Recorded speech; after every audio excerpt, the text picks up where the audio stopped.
Moltes gràcies, senyor alcalde. Bé, si les relacions govern-oposició eren tenses, imagine que a partir d'avui ho seran molt més.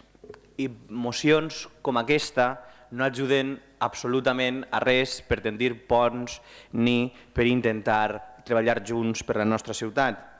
Vostè deia que estem fent bé d'oposició i jo li diré tant de bo estiguen molts anys, perquè no és just el que vostè fa avui així. L'altre dia una dona es cremava en Almassora. Vam anar a la concentració. Allà no n'hi havia ningú del seu partit.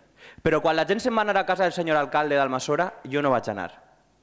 Perquè crec que ante tot són persones. I vostè està responsabilitzant d'unes coses que no pot responsabilitzar.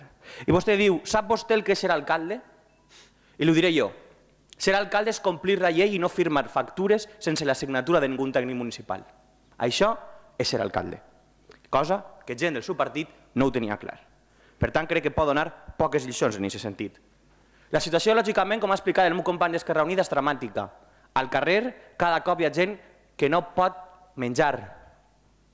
Això és cert. Vostès mentre continuen sense aprovar la llei de dació en pagament.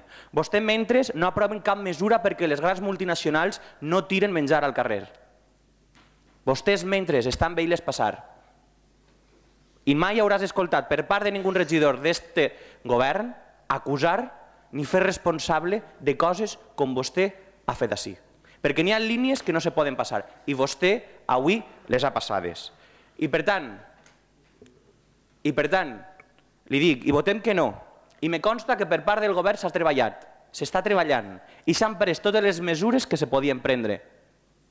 I per tant, crec que això és una cosa que se pot parlar perfectament en una comissió.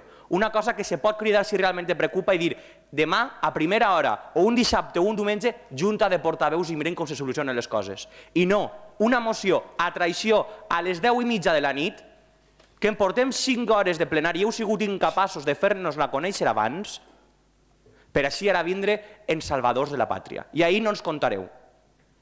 Perquè ja n'hi ha prou que els mateixos que van crear la bombolla immobiliària, els mateixos que van pactar el rescat en els bancs, els mateixos que van canviar la Constitució, els mateixos que continuen sense fer absolutament res, vinguen ací a donar lliçons de responsabilitat social, perquè ahir no ens tindran. Moltíssimes gràcies.